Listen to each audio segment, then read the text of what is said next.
Hi everyone, this is Monica Agrawal, lecturer in commerce from GGSSS Hisar. तो my dear students, हमने अपने last session में बहुत interesting से चैप्टर स्टार्ट किया था। क्या था वो? इंश्योरेंस। तो आज हम इंश्योरेंस इन बिजनेस सर्विसेज का पार्ट 2 करेंगे। आज हम उसमें बहुत सारे अलग अलग और भी इंटरेस्टिंग से फैक्ट देखेंगे। ठीक है, तो चलिए आज आगे चलने से पहले सबसे पहले हम क्या देखेंगे। हम देखते हैं कि आज हम कौन कौन से टॉपिक्स कवर अप करने वाले हैं। तो बच्चों, हम पढ़ेंगे आज इंश्योरेंस के फंक्शंस क्या क्या हैं, क्या काम करता है, इसके फ़ायदे क्या हैं। साथ ही हम एक टर्म पढ़ेंगे डबल इंश्योरेंस। उसी के साथ साथ हम पढ़ेंगे री इंश्योरेंस के बारे में भी। ये इसके टाइप्स नहीं हैं, और उसके अलावा जो इंश्योरेंस के टाइप्स होते हैं हम उनको भी जानेंगे।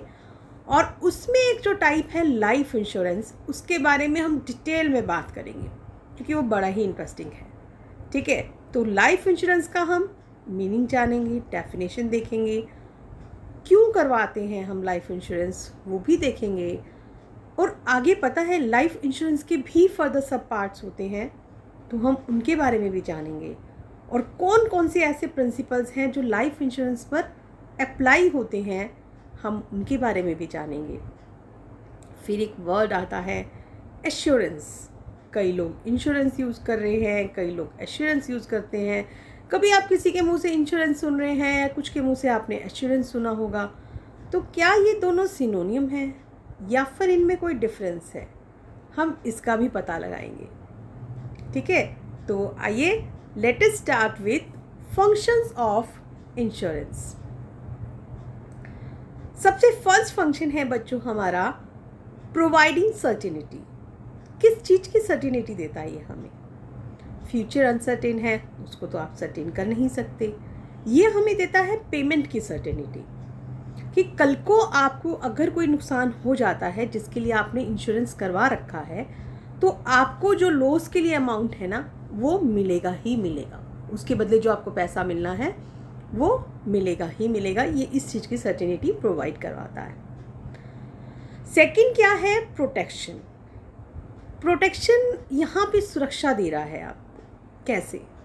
अब देखिए, अगर एक घर में एक ही इंसान कमाने वाला है, उसी के कमाने से घर के 5 लोग खाना खा रहे हैं, उनका गुजारा चल रहा है, और अगर भगवान ना करे उस इंसान को कुछ हो जाए, है ना, उसकी डेथ हो जाए, तो बाकी लोग क्या करेंगे? कुछ नहीं कर पाएंगे, तो बहुत रुल जाएंगे, उन्हें तो रोटी खाने के भी लाले पड़ जाएंगे। ऐसे में हमारी मदद कौन करता है? इंश्योरेंस। इंश्योरेंस अगर आपने करवा रखा है तो आप फ्यूचर को तो सर्टेन नहीं कर सकते, लेकिन वो उसके बदले आपको पैसा दे रहा है ना। जो आप थोड़ा थोड़ा प्रीमियम दे रहे हो, तो किसी इवेंट की हैपनिंग के बाद या आफ्टर सम टाइम, एक सर्टेन पीरियड के बाद वो आपको पैसा दे रहा है। तो यहाँ पे अब आप बाकी जो लोग पीछे बच गए हैं उनकी क्या हो गई? प्रोटेक्शन हो गई। तीसरा क्या है? Risk sharing. रिस्क शेयरिंग कैसे है? इंश्योरेंस कंपनी हमें पैसा दे रही है, तो जोखिम का क्या हुआ? हमारे साथ तो जोखिम बांटा ही बांटा। अब इंश्योरेंस कंपनी ने, अगर आपने 10 लाख के मकान का बीमा करवाया और कल को आपका मकान जो है वो डैमेज हो गया, तो इंश्योरेंस कंपनी उसका पैसा दे रही है ना। अब उसके पास इतना पैसा देने के लिए कहाँ से आएगा? क्योंकि आप जैसे कई लोग हैं बीमा करवाने वाले, हर इंसान थोड़ा थोड़ा प्रीमियम दे रहा है, तो कंपनी क्या कर रही है? वही प्रीमियम का पैसा इकट्ठा हो गया, तो इससे, क्योंकि वो आपको पैसा दे रही है वो जब आपको लॉस हुआ, तो फिर इस तरीके से जो आपका रिस्क था वो एक इंश्योरेंस कंपनी में ना जाके बल्कि बहुत सारे लोगों में क्या हो गया? वो बट गया है। And the last is assist in capital formation. अब इससे कैपिटल कैसे फॉर्म होती है? देखिए, इंश्योरेंस कंपनी के पास प्रीमियम का काफ़ी सारा पैसा आ गया, आए दिन तो आप उनको पैसा नहीं देना, कभी भी कुछ भी मिसहैप हो सकता है। तो फॉर द टाइम बीइंग, जब तक उसे पैसा देना है, वो क्या करती है कि वो इन्वेस्टमेंट कंपनीज में पैसा लगा देते हैं। शेयर्स खरीद लिए, डिबेंचर्स खरीद लिए। अब उससे होगा क्या कि जब उन्होंने ये चीज़ों में पैसा लगाया है तो उनको उस पर एक्स्ट्रा इनकम भी मिल रही है, तो इससे क्या होता है? उसकी कैपिटल फॉर्मेशन भी हो जाता है। तो है ना आसान से इसके फंक्शंस। और एक चीज़ आपको पता है कि इन्हीं फंक्शंस पे बेस्ड जो है वो इसकी एडवांटेजेस आती हैं। तो चलिए अगली हम करते हैं, एडवांटेजेस भी आप इनको कह सकते हैं। अगर हमें ये कहा जाए कि इंश्योरेंस की इम्पॉर्टेंस क्या है, तो वो भी यही है, और इसमें से कुछ पॉइंट तो फंक्शंस वाले ही हैं। जैसे पहला, प्रोवाइडिंग प्रोटेक्शन, अभी हमने किया है ना, कि वो एक फ्यूचर के लिए जो उनके बाकी पीछे बचे लोग हैं उनको पैसा देता है जिससे वो अपनी जीविका चला सकते हैं। इन्वेस्टमेंट एलिमेंट कैसे है, क्योंकि आप इसमें हर साल थोड़ा थोड़ा पैसा पे कर रहे हैं प्रीमियम के तौर पे, और बाद में वो आपको इकट्ठा भी मिल रहा है, प्लस वो जो आपका पैसा लगा हुआ है वो भी तो उसी में शामिल है ना। तो यहाँ पे एक किस्म से क्या हो गया, ये इन्वेस्टमेंट एलिमेंट हो गया। रिस्क शेयरिंग अभी हमने बताया है कि डिस्ट्रीब्यूशन ऑफ रिस्क हो गया यहाँ पे। आपका रिस्क था, अब वो इंश्योरेंस कंपनी का हो गया, और किसी ना किसी जरिए जितने लोगों ने भी इंश्योरेंस करवा रखा है वो सभी का ही क्या हो जाएगा, रिस्क हो जाएगा। लोन फैसिलिटी, अब जिसने इंश्योरेंस करवा रखा है लोग उसको लोन भी दे देते हैं आराम से। आपने कोई गुड्स हैं इंश्योरेंस करवा रखी हैं, आप किसी को माल बेच रहे हैं तो वो भी बड़े उससे ले लेगा, भाई हाँ इसका तो इंश्योरेंस हुआ है। कल को आपका इंश्योरेंस खुद का है, लाइफ इंश्योरेंस है, तो लोग आपको भी पैसा आराम से दे देते हैं, लोन दे देते हैं। क्यों, ये सोच कर दे देते हैं कि कल को अगर इस पर्सन की डेथ भी हो जाती है या इसके साथ कुछ मिसहैप हो जाता है तो हमारे पैसे को कोई खतरा नहीं, क्योंकि इंश्योरेंस कंपनी जो पैसा देगी उससे हम लोगों को पैसा मिल जाएगा, तो उन्हें कोई डर नहीं रहता। नेक्स्ट है एनकरेजमेंट टू सेविंग्स। अब एनकरेजमेंट कैसे है इसमें सेविंग्स के लिए, क्योंकि आपने जो प्रीमियम पे करना है उसके लिए पैसा तो चाहिए। वो पैसा आप कहाँ से निकालेंगे, अपनी इनकम में से निकालोगे। आपको पता है कि अगर आपको अपना फ्यूचर सिक्योर करना है तो आपको वो सेविंग्स करनी पड़ेंगी, तो इस तरीके से प्रीमियम पे करना पड़ेगा। तो प्रीमियम पे करना है तो आपको सेविंग्स भी करनी पड़ेंगी। मोर एम्प्लॉयमेंट, इसकी मदद से लोगों को रोज़गार मिलता है, क्योंकि इस टाइप का बिजनेस हो गया ना ये। इंश्योरेंस में बहुत सारे लोग इन्वॉल्व होते हैं, तो बहुत सारे लोगों को क्या होगा, रोज़गार मिलेगा। रोज़गार मिलेगा तो उनकी आय का साधन बनता है। नेक्स्ट है इकोनॉमिक डेवलपमेंट। जब हर इंसान की अपनी अलग अलग अगर इनकम हो रही है तो उससे देश का आर्थिक विकास भी होगा। जब पैसा आएगा बच्चों तो उसमें क्या चीज़ हो जाएगी, उसमें वहाँ पे उद्योग लगेंगे। उद्योग लगने से क्या हो जाएगा, लोगों को और रोज़गार मिलेगा, देश में और चीज़ें बढ़ेंगी, टैक्सेस का भी बढ़ेगा, तो इससे देश की डेवलपमेंट हो जाएगी। और सबसे लास्ट फ़ायदा जो है वो इसका है रिबेट इन इनकम टैक्स। अगर आप इंश्योरेंस करवाते हो, उसका प्रीमियम पे करते हो, तो सरकार आपको आयकर में छूट भी देती है। आपको रिबेट दी जाती है इस चीज़ के लिए स्पेशल, कि भाई हाँ ठीक है, अगर आपने इंश्योरेंस करवाया है, आप उसका प्रीमियम कर रहे हैं, तो उतनी इनकम आपकी ना मान के वो टैक्स उसमें से कम आपका कर देते हैं। तो देखा कितना फ़ायदा है, इंश्योरेंस से टैक्स भी कम देना पड़ा, हमारा भी विकास, देश का भी विकास हो गया। और सबसे बड़ी बात कि जितना हमारा रिस्क था वो भी शेयर हो गया, है ना। तो कितनी मज़ेदार बात है ये। चलिए अब हम अपनी टर्म करते हैं डबल इंश्योरेंस। डबल इंश्योरेंस क्या है बच्चों, डबल इंश्योरेंस में होता है कि एक ही सब्जेक्ट मैटर है। जैसे किसी के पास एक घर है, अब घर तो एक ही है, लेकिन अगर आपने उस घर का कई लोगों से बीमा करवा दिया, एक ए कंपनी से, एक बी कंपनी से, एक सी कंपनी से, तो ये हमारा क्या कहलाएगा, डबल इंश्योरेंस कहलाएगा।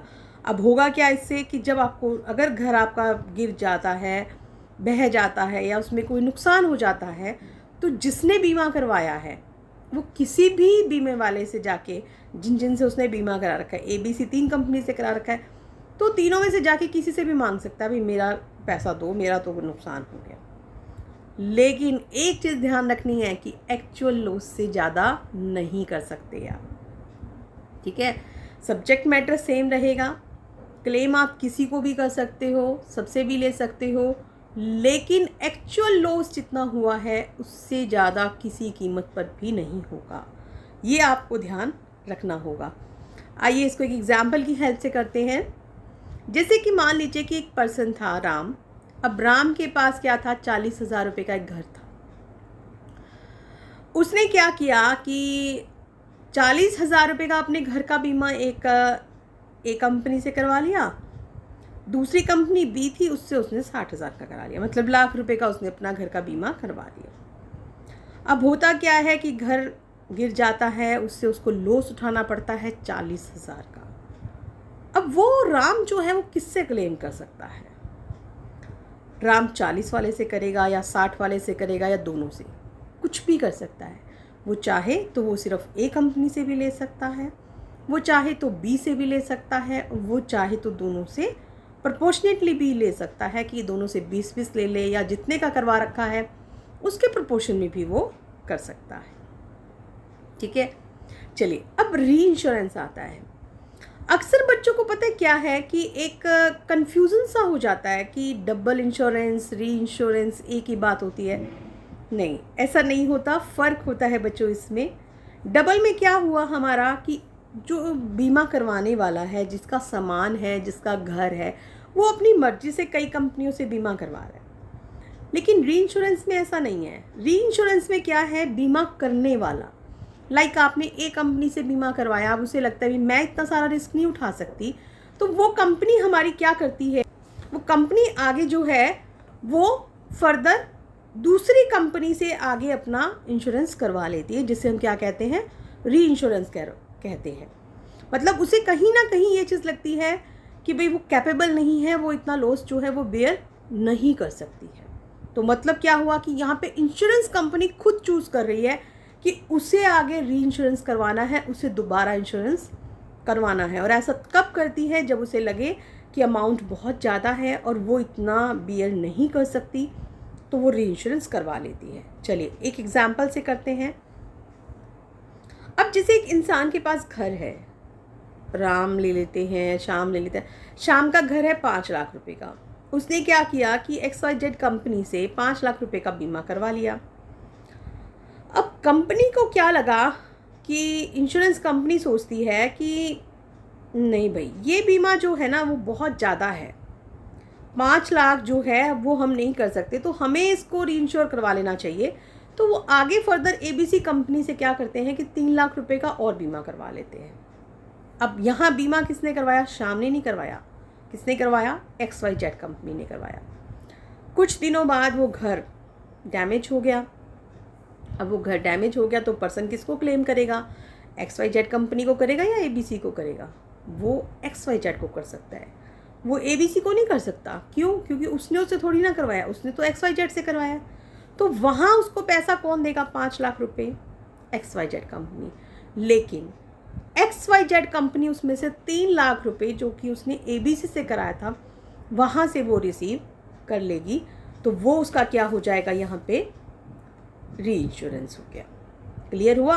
वहाँ पे वो पर्सन जिसका घर था, जिसने बीमा करवाया, वो खुद ही अपनी दूसरी कंपनी से पैसा ले रहा था, लेकिन एक्चुअल लॉस तक यहाँ पे कौन ले रहा है? इंश्योरेंस कंपनी ले रही है, इंश्योरेंस कंपनी के अलावा नहीं ले रहे हैं। चलिए आइए इनमें डिफरेंस को एक बार कर लेते हैं, तो थोड़ा सा आपको और अच्छे से क्लियर हो जाएगा कि डबल इंश्योरेंस हमारा क्या था, जहाँ पे इंश्योर्ड पर्सन जो है वो अपनी प्रॉपर्टी का बीमा एक से ज़्यादा लोगों से करवा रहा है। जबकि री इंश्योरेंस कंपनी में री इंश्योरेंस में क्या है कि जो इंश्योरेंस कंपनी है वो खुद ही अपनी मर्जी से क्या कराती है? दूसरी कंपनी से बीमा करवा लेती है। अब यहाँ पे डबल इंश्योरेंस में जो प्रॉपर्टी है या जो सब्जेक्ट मैटर है वो एक सेम ही रहेगा, ठीक है, हर एक के पास वही जाएगा। लेकिन जो री इंश्योरेंस है वहाँ पे उसने क्या किया है? ओरिजिनल जो इंश्योरर है उसका रिस्क लिया है। अब वैसे तो क्या होता है कि भाई इंश्योरेबल इंटरेस्ट भी होना चाहिए, बीमा योग्य हित भी होना चाहिए। तो डबल इंश्योरेंस में तो बीमा योग्य हित है, लेकिन री इंश्योरेंस में है नहीं।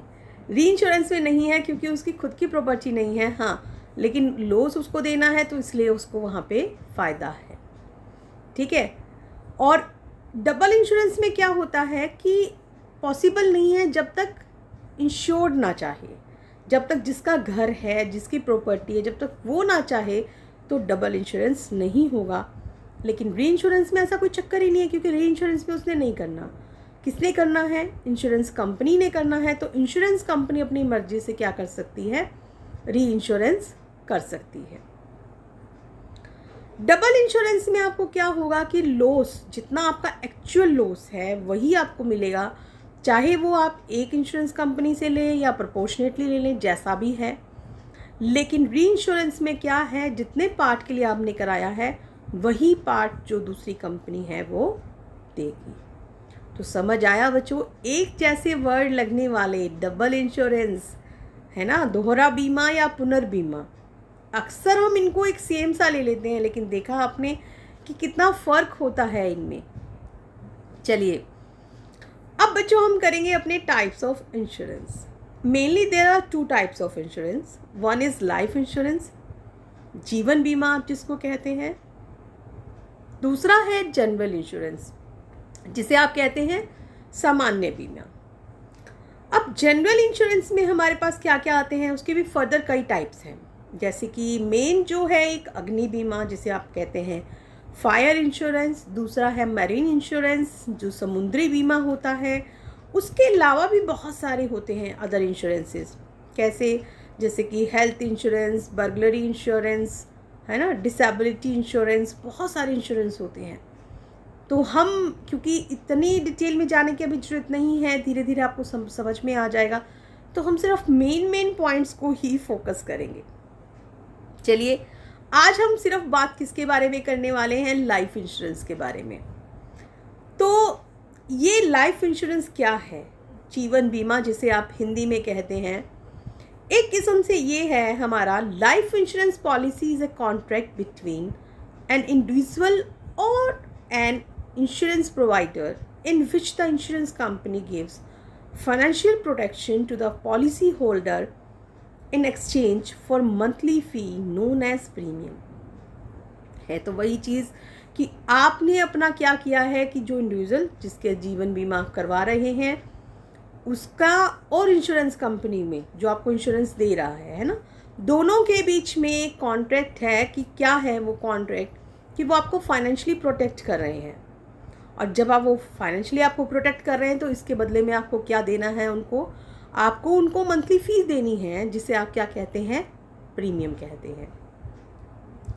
चलिए इसकी डेफिनेशन भी कर लेते हैं, क्योंकि जब कोई चीज़ बड़ी होती है तो उससे रिलेटेड एक्ट भी बने होते हैं।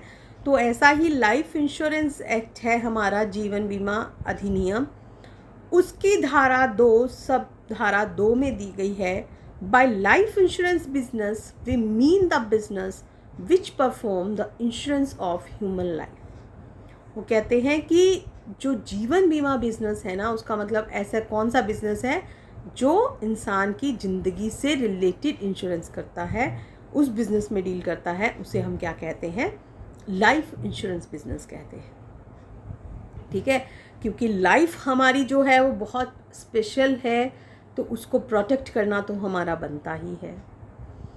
चलिए अब बात करते हैं हमारे लाइफ इंश्योरेंस के ऑब्जेक्टिव्स क्या क्या हैं। 2 ऑब्जेक्टिव हैं बच्चों इसके। पहला क्या है, प्रोटेक्शन ऑब्जेक्टिव, सुरक्षात्मक, और दूसरा है इन्वेस्टमेंट ऑब्जेक्टिव, जिसे हम कहते हैं विनियोग उद्देश्य।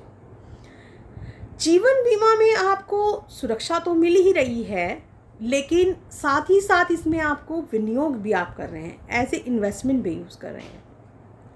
देखिए अब आप यहाँ सोचेंगे कि जब लाइफ हमारी सचेनी नहीं है, किसी का उस पर कंट्रोल ही नहीं है, जीना मरना सब किसके हाथ में है, ऊपर वाले के हाथ में है, तो फिर इंश्योरेंस कंपनी कैसे प्रोटेक्ट कर सकती है, कर सकती है ना। अगर घर को चलाने वाला कोई है और उसी से घर चल रहा है, अगर उसकी डेथ हो जाती है तो कौन करेगा, कुछ नहीं, उनके पास पैसा होगा क्योंकि काम करने वाला ही कोई नहीं है। तो ऐसे में लाइफ इंश्योरेंस प्रोटेक्ट करता है। कैसे, अगर उस इंसान ने अपना जीवन बीमा करा रखा था तो उसके मरने पर लाइफ इंश्योरेंस कंपनी क्या करेगी, उसके घर वालों को पैसा देगी। अब वो पैसा देगी तो वो पीछे से आराम से खा पी सकते हैं, वो अपनी जीविका चला सकते हैं, उनकी थोड़ी सी मुश्किलें कम हो जाएंगी। ठीक है, तो ये इस तरीके से क्या करता है, प्रोटेक्शन देती है। तो इसका उद्देश्य क्या हो गया, प्रोटेक्शन। दूसरा इसका ऑब्जेक्टिव क्या है, इन्वेस्टमेंट। अब इन्वेस्टमेंट क्यों है, क्योंकि देखिए आपका, अगर जब आपने अपनी लाइफ के लिए पॉलिसी ली है, आपने 10 साल की ली, 15 की ली या 20 की ली है, कितने की भी आपने ली है, अगर वो पूरे हो जाते हैं या फिर आपकी डेथ हो जाती है, अगर डेथ नहीं होती है, वो साल पूरे हो जाते हैं, तो वो आपका पैसा मिल जाएगा। उसको लेने के लिए आप हर साल थोड़ा प्रीमियम भी पे कर रहे हैं, है ना। उससे आपकी बचत भी बढ़ रही है और वो पैसा अल्टीमेट जो आप हर साल प्रीमियम के तौर पे लगा रहे हो, वो आपको मिलेगा तो वापस ही, तो वो आपकी क्या हो गई, इन्वेस्टमेंट हो गई। तो एक लाइफ इंश्योरेंस ही ऐसा है जिसमें दोनों चीज़ें आपको मिलती हैं, protection as well as investment. जबकि आप आगे भी अभी हम और इंश्योरेंस भी करेंगे बच्चों, लेकिन उसमें किसी में भी आपको प्रोटेक्शन और इन्वेस्टमेंट दोनों चीज़ें नहीं मिलती हैं। लेकिन यहाँ पे क्या है कि वो इवेंट हैपन हो या ना हो, आपको एक सर्टेन टाइम के बाद वो पैसा मिल ही जाता है। तो इसलिए यहाँ पे आपका पास क्या हो जाती है, इन्वेस्टमेंट भी हमारी हो जाती है। चलिए अब आते हैं हमारे इसके प्रिंसिपल्स कि हम लाइफ इंश्योरेंस में कौन कौन से जो प्रिंसिपल्स हैं वो अप्लाई करते हैं। प्रिंसिपल्स तो हमने अपने फर्स्ट उसमें भी किए थे, लेकिन यहाँ पर अब हम इससे रिलेटेड करेंगे लाइफ इंश्योरेंस से रिलेटेड, ठीक है। तो पहला प्रिंसिपल यहाँ पे कौन सा अप्लाई होता है, principle of utmost good faith, कि जो दोनों ही पार्टीज़ हैं, बीमा करने वाला और बीमा करवाने वाला, दोनों ही जब एक कॉन्ट्रैक्ट करते हैं तो गुड फेथ होना चाहिए। मींस कि जो डिटेल उस कॉन्ट्रैक्ट से रिलेटेड है तो दोनों पार्टीज़ उस चीज़ को अच्छे से डिस्क्लोज़ कर दें, सब फैक्ट्स बता दें, कोई चीज़ उन्हें छुपानी नहीं चाहिए। जैसे कि लाइफ से रिलेटेड क्या है, आपकी एज सच सच बताइए, आपकी मेडिकल हिस्ट्री है तो उसे बताइए, आप स्मोकर हैं या ड्रिंकर हैं या नहीं हैं, तो आपको सब कुछ सच सच बताना चाहिए, कुछ भी नहीं छुपाना चाहिए, ठीक है। अब जैसे इसके लिए एक एग्जांपल है कि जॉन ने क्या किया कि एक हेल्थ इंश्योरेंस पॉलिसी ली। जब उसने पॉलिसी ली बच्चों तो वो स्मोकर था, लेकिन उसने कंपनी को नहीं बताया, ठीक है। अब उससे क्या हो गया, स्मोकिंग करने से उसको कैंसर हो गया कैंसर होने के कारण उसकी डेथ हो गई। अब इंश्योरेंस कंपनी क्या उसको पे करेगी, नहीं करेगी। क्यों, क्योंकि उसने स्मोकिंग का फैक्ट छुपाया था और उसकी मौत का कारण कौन है, स्मोकिंग। तो इसलिए जो इंश्योरेंस कंपनी है उसको पैसा नहीं देगी। दूसरा क्या है, प्रिंसिपल ऑफ इंश्योरेबल इंटरेस्ट। यहाँ पे अब इंश्योर्ड को क्या करना है कि उसका उसमें बीमा योग्य हित होना चाहिए।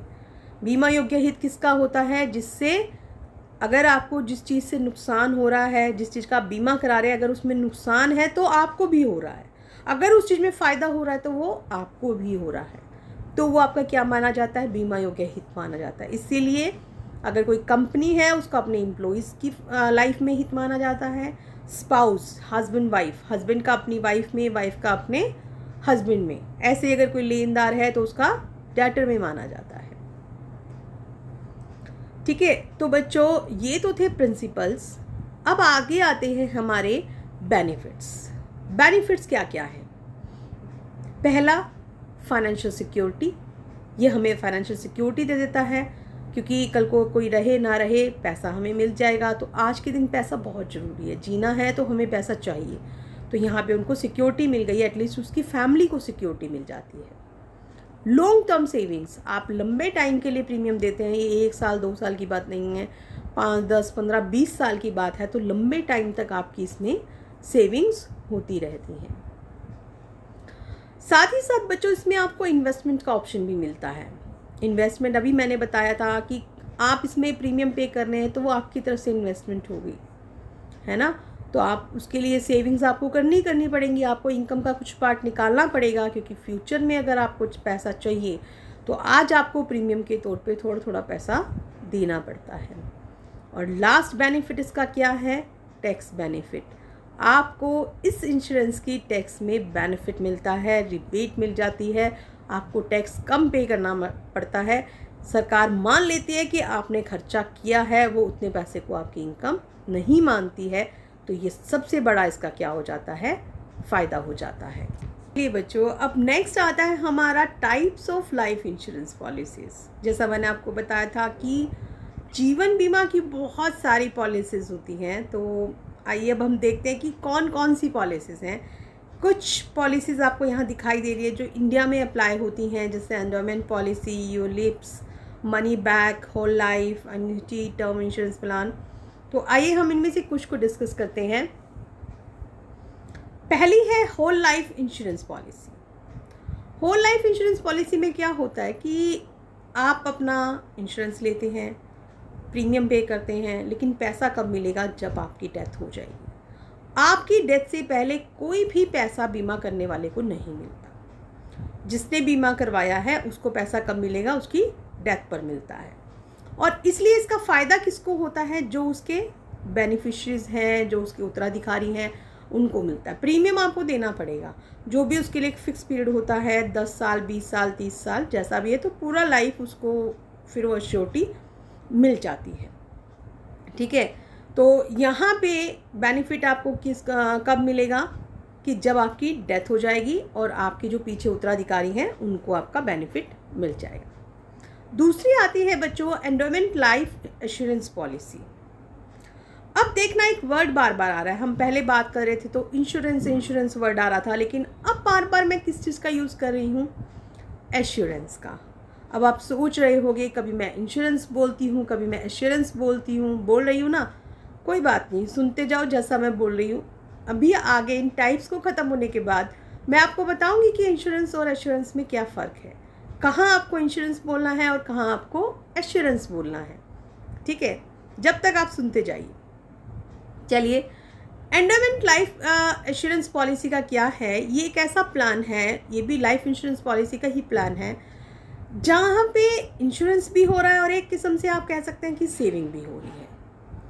यहाँ पे आपको इन्वेस्टमेंट ऑप्शन भी मिल गया, टैक्स भी आपका बच रहा है, इंश्योरेंस भी आपका हो रहा है। अब यहाँ पे कंपनी क्या चीज़ कर रही है कि आपने अगर अपना इंश्योरेंस करवाया तो कंपनी एक टाइम पीरियड फिक्स कर देती है कि भाई इतनी एज हम आपकी मान रहे हैं, 15-20 साल जो भी है, या फिर अगर आपकी डेथ हो जाती है, दोनों में से जो जल्दी आ जाएगा उस दिन आपको पैसा मिल जाएगा सारा का सारा। अब यहाँ पे क्या, पिछले वाली पॉलिसी में तो क्या था, डेथ के बाद ही मिलेगा, लेकिन यहाँ पे क्या है कि एक कुछ टाइम के बाद मिल जाएगा आपको, या अगर आपकी बाई चांस पहले डेथ हो जाती है तो आपको पैसा तब मिल जाता है। तीसरी आती है बच्चों जॉइंट लाइफ पॉलिसी, जहाँ पे 2 या 2 से ज़्यादा लोग जब मिल के लेते हैं ना पॉलिसी, तो उसे हम क्या कहते हैं? जॉइंट लाइफ पॉलिसी कहते हैं। यहाँ पे जब प्रीमियम दिया जाता है तो वो भी जॉइंटली दिया जाएगा, क्योंकि पॉलिसी हमारी क्या है? एक है, तो प्रीमियम भी फिर कैसा होगा? इकट्ठे ही दिया जाता है, अलग अलग नहीं। जो भी इंस्टॉलमेंट देनी है सब मिलकर देते हैं, इकट्ठा देना है तो भी क्या करेंगे? मिलकर देंगे।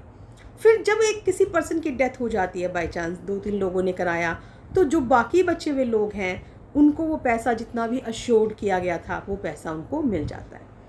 यूजुअली लेता कौन है? ये स्पाउस, हस्बैंड वाइफ मिल के ले लेते हैं कि भाई किसी एक की डेथ हो गई तो दूसरे को पैसा मिल जाएगा, जॉइंटली ले लेते हैं वो। ठीक है ना? और इसी तरीके से जैसे पार्टनरशिप फर्म है, तो पार्टनरशिप फर्म में भी क्या है कि 2-3 पार्टनर्स ने मिल के ले ली, बाई चांस किसी पार्टनर की डेथ हो जाती है तो वहाँ पे उनको बाकी पार्टनर्स जो है उनको पैसा मिल जाता है। चलिए, नेक्स्ट आता है एन्युटी पॉलिसी। एन्युटी पॉलिसी क्या है बच्चों? इस पॉलिसी में ना एक किस्म से सम एश्योर कर दिया जाता है कि भाई हाँ ठीक है, हम आपको इतने टाइम के बाद हम आपको ये पेमेंट करेंगे, चाहे वो आपको मंथली देंगे, क्वार्टरली देंगे, हाफ ईयरली, एनुअली, इंस्टॉलमेंट्स दे देंगे हम। ठीक है, अब लेकिन जो प्रीमियम पे करना है वो आपने इंस्टॉलमेंट में भी कर सकते हैं, आप इकट्ठा भी कर सकते हैं, जैसे आपका मन करता है। ज़्यादातर ये उन लोगों के लिए फ़ायदेमंद होती है जो चाहते हैं कि एक फ़िक्स एज के बाद हमारे को क्या मिले, थोड़ी थोड़ी हमारी इनकम आती रहे, भी रेगुलर इनकम होती रहे, कि बजाय कि हम इकट्ठा पैसा नहीं संभाल सकते, हम क्या करें, थोड़ी थोड़ी अपनी इनकम लेते रहें। तो उसके लिए वो लोग क्या करते हैं? एन्युटी पॉलिसी करा लेते हैं। फिर आता है चिल्ड्रंस एंडोमेंट पॉलिसी। ये किस लिए होती है? ये बच्चों के लिए, जैसा कि इसके नाम से पता चल रहा है ना। ये पॉलिसी लोग अपने बच्चों के लिए लेते हैं कि उनकी पढ़ाई लिखाई पे खर्चा करना है, उनकी शादी पे खर्चा होना है। तो उसके लिए क्या करते हैं कि आप कुछ पैसा जो है बच्चों के एक एज तक होने के लिए आप हर पैसा जो प्रीमियम के रूप में दिया जाता है वो पे करते जाते हैं। अब बाई चांस मीनवाइल अगर किसी पर्सन की डेथ हो जाती है तो उसके बाद कोई प्रीमियम नहीं पे किया जाएगा।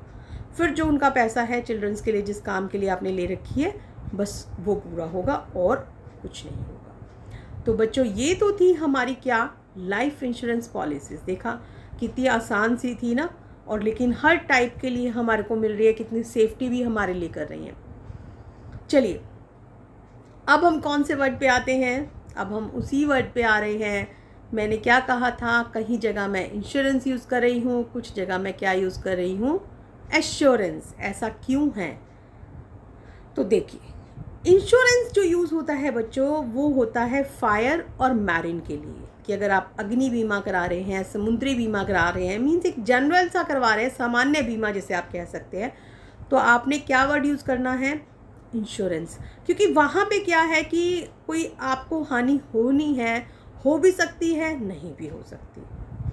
लेकिन एश्योरेंस कहाँ पे है, ये किससे रिलेटेड है, ये रिलेटेड है जीवन से रिलेटेड।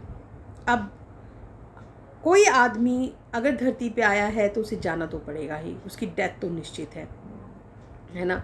तो मतलब उस इंश्योरेंस का पैसा तो आपको हर हालत में मिलना ही मिलना है। तो इसलिए यहाँ क्या वर्ड यूज़ किया गया है, एश्योरेंस। एश्योर्ड कर दिया गया है आपको, तो एश्योरेंस है ये, ठीक है। यहाँ इंश्योरेंस जो है वो प्रिंसिपल ऑफ इंडेमनिटी पर है, कि जितना लॉस हुआ है उस एक्चुअल लॉस पर आपको पैसा मिलेगा। लेकिन एश्योरेंस आपका सर्टेनिटी है, क्योंकि या तो डेथ हो जाएगी या फिर आपका जो टाइम पीरियड फिक्स है उसके ख़त्म होने के बाद आपको पैसा मिलेगा ही मिलेगा।